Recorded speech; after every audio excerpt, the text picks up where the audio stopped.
The roar of the crowd is deafening. 15,000 people are on their feet, their voices a tidal wave of sound crashing against the Las Vegas night. It's the biggest fight of the decade, a $100 million spectacle, and the cameras are zooming in on him.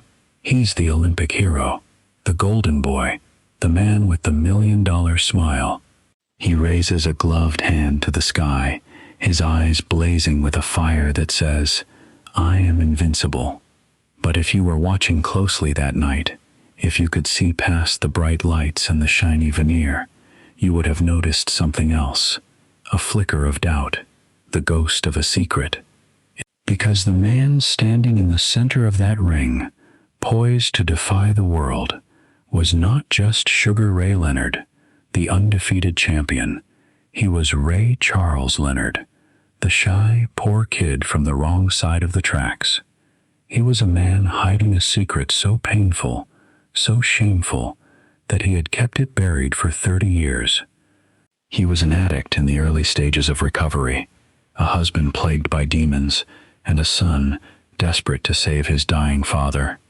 The story you think you know about Sugar Ray Leonard, the knockouts, the gold medal, the no-mas fight, it's only half the truth. The real Sugar Ray Leonard wasn't born in a gym. He wasn't raised on hand wraps and sparring sessions. He was born on May 17, 1956, in Wilmington, North Carolina, into a world of scarcity. His family squeezed into a 2-bedroom apartment, with Ray, his 3 sisters, and 2 brothers, all trying to find a sliver of space. It was the kind of poverty that makes you go to bed hungry and wake up the same way. His father, Cicero, had been a boxer in the Navy, but by the time Ray came along, the gloves were off for good, replaced by the brutal struggle of making ends meet. When Ray was just a boy, the family moved to the outskirts of Washington, D.C. It wasn't a step up, it was a different kind of battlefield. The neighborhood was rough, dangerous, a place where you had to fight for everything. And for Ray, who was the smallest and the youngest of the boys, fighting wasn't just a sport, it was a necessity.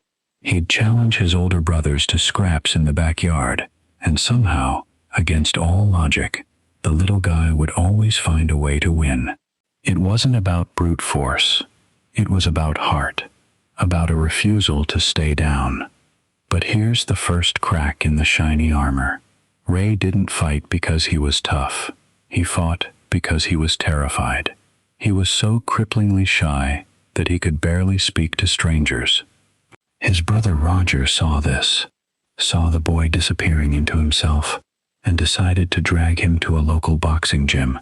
It was a desperate attempt to break the kid out of his shell. And something clicked. The moment Ray put on those gloves, the fear didn't disappear, but it transformed. It was alchemy. The same anxiety that made him shrink from the world became the fuel that made him dance in the ring. He found a language that didn't require him to speak. The sharp crack of a jab, the thud of a body punch, the whisper of his feet gliding across the canvas. For some reason, I was drawn towards boxing, he would later say, or maybe boxing drew me towards it. Once I put those gloves on, after about 6 months, boxing was my life. And then there was the devastation, the hidden scar that would define so much of his life. While Ray was discovering who he was in the gym, a monster was hiding in plain sight. A coach, a mentor, a person he trusted. That person sexually abused him. Imagine that paradox. This kid, this fighter, the one who was learning to be fierce in the ring, was utterly powerless outside of it. He couldn't speak. He couldn't fight back. It's a paradox, Leonard later reflected.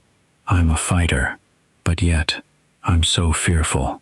I don't fight back, and I don't tell anyone. I don't confront it.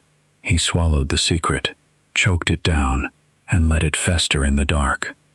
The poison of that abuse would seep into every corner of his life, turning into an inexplicable rage and a bottomless well of self-hatred. It created a split in his soul that would never fully heal. There was Ray, the quiet, broken, good man, and there was the persona he was about to create, Sugar Ray. The drive to be great wasn't just ambition, it was a desperate escape. He was a 15-year-old kid at the 1972 Olympic trials, trying to make weight. He was too small, too young, and the pressure was immense. He didn't have the energy to make the weight, so he gave up. He fainted. But here's the kicker. The piece of the story he held close to his chest for decades. He faked it. "I never told anyone," he'd finally admit. "I didn't faint.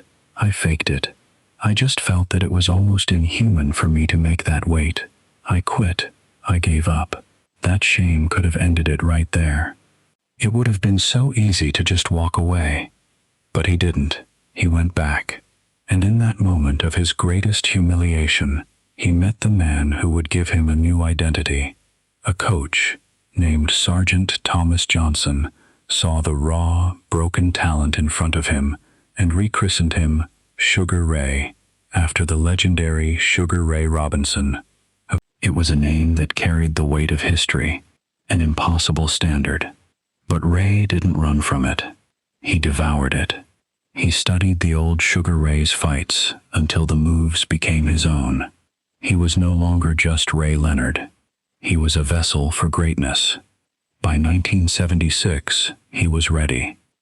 Montreal, the Olympics, the biggest stage in the world. Ray Leonard, the kid who couldn't speak to strangers, stood in front of the world and defeated Cuba's Andres Aldama to win the gold medal. It was a moment of pure, unadulterated triumph. The world saw the $1 million smile. The flag draped over his shoulders, the future champion. But Ray wasn't celebrating. He was panicking. His father, Cicero, was critically ill. His mother, Getha, wasn't well either. There were hospital bills piling up, and Ray, the Olympic hero, was flat broke. He had planned to go to college, to escape the cycle of violence and poverty, but his trainer, Jenks Morton, looked him in the eye and told him the brutal truth. "You turn pro, you make money," he said. "You can pay your father's hospital bills." So, he turned pro, not for the glory, not for the legacy, but to save his father's life. He made his professional debut in 1977, and within 2 years, he was a world champion, stopping Wilfredo Benitez in the 15th round with just 6 seconds left on the clock. It was a fairy tale. But a fairy tale needs a villain. And for Sugar Ray Leonard, that villain was Roberto Duran, Hands of Stone, the toughest, meanest fighter on the planet. Duran was everything Leonard was trying to project: fearless, ruthless, and utterly unbreakable.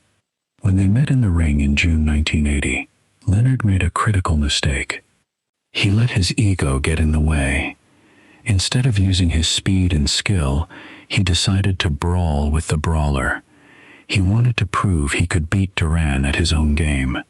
He couldn't. Duran won a unanimous decision, and for the first time in his professional career, Ray Leonard was beaten. Fame. And it was more than a loss. It was an identity crisis. Duran didn't just beat him. He disrespected him. He taunted him. He challenged his manhood, and it stung. It burned. "He challenged my manhood and won," Leonard would say. But the beauty of Sugar Ray Leonard was his brain. He realized he couldn't beat Duran by trying to be Duran. He had to be himself. He had to adapt. In the rematch, 5 months later, he wasn't the same fighter. He was a ghost, a boxer who jabbed, danced, and moved. He was so fast, so infuriatingly elusive, that Duran couldn't lay a glove on him. The frustration became too much. In the 8th round, between the chaos, Roberto Duran raised his hand and uttered the 2 words that would echo through boxing history: "No mas, no more." He quit. It was one of the most shocking moments in sports history. A man considered the toughest in the world had given up because of the sheer, merciless brilliance of Sugar Ray Leonard. But here's what the cameras didn't catch. Later that night, in a quiet moment, Leonard let a journalist in on a secret. Ray Leonard is a good man. Sugar Ray is a vicious animal. The monster he had been forced to create to survive poverty, to escape his past, to entertain the masses, it was alive and well. His success became a drug, and soon he found others to fill the void. He went on to defeat Thomas Hitman Hearns in a 1981 war that is still considered one of the greatest fights ever. He was on top of the world, and then, at the peak of his powers, his vision started to go. A detached retina. The clock was ticking on his career. Doctors told him to stop. One punch could blind him. So, in 1982, he retired. He had the money. He had the fame.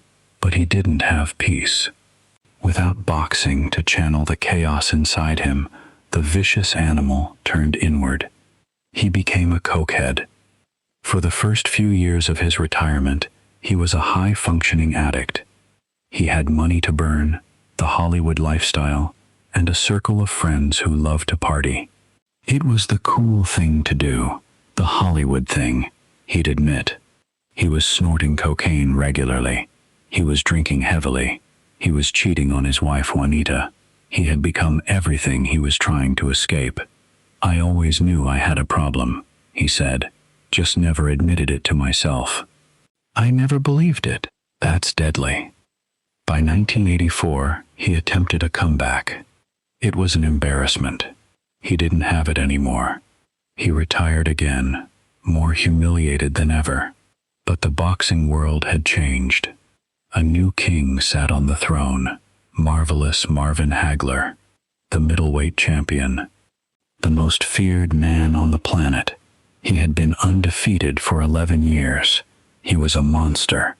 When Leonard announced in 1987 that he was coming back, after fighting just once in 5 years, after a detached retina, after a coke addiction, to fight Hagler, the world laughed. They feared for his life. They said he was a fraud. They said it would be a hoax. Even his own family didn't believe in him. But Leonard had something no one else had. A plan. He knew he couldn't outpunch Hagler. He couldn't out-tough him. But he could outthink him. He studied Hagler's psychology. He knew Hagler would underestimate him. He knew Hagler would be cautious. He devised a perfect strategy. Fight in flurries, steal rounds with his hand speed, and do just enough to make the judges remember him. And that's exactly what he did. On April 6, 1987, Leonard stood on the precipice of disaster and somehow snatched victory. It was a split decision, one of the most controversial decisions in boxing history, but the result is etched in history. Ray Leonard had done the impossible. He had beaten the man who was supposed to beat him senseless. But the victory couldn't fix what was broken inside. The coke, the booze, the women. It was a bottomless pit. His marriage fell apart. His relationship with his son, Ray Jr., was in tatters. He was the best in the world at his job, but he was an abysmal failure at life. "I would wake up and not remember what the hell just happened that night," he said.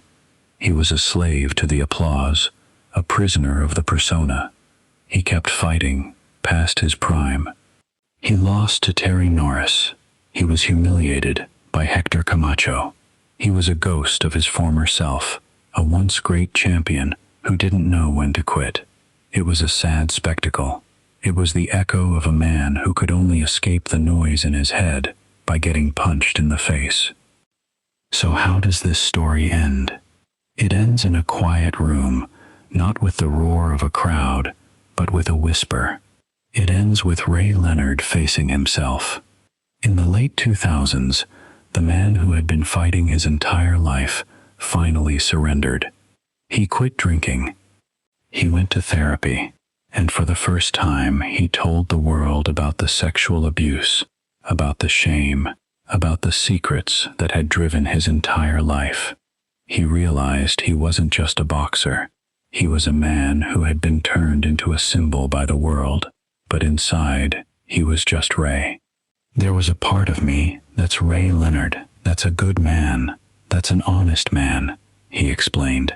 And there's Sugar Ray Leonard, who is ego-driven, who's a tough SOB in the ring, who had money, who had fame, and at some point didn't really appreciate it and took advantage of that.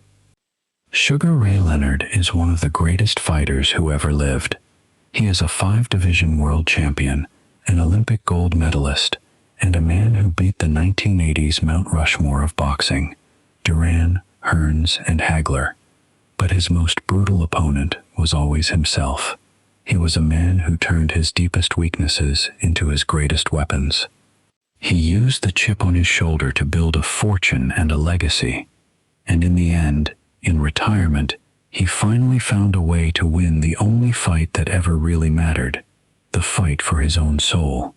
He didn't just survive the demons, he faced them down and made peace with them. He let go of the sugar. He just became Ray.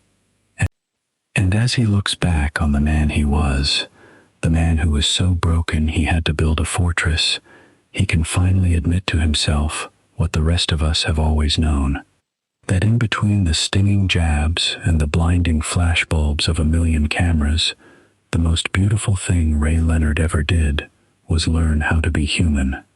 If you enjoyed this breakdown of the man behind the legend, please smash that like button, subscribe, and turn on the notification bell so you don't miss our deep dive into the no-mass fight that changed boxing forever.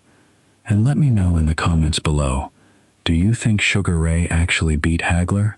I'll be reading them.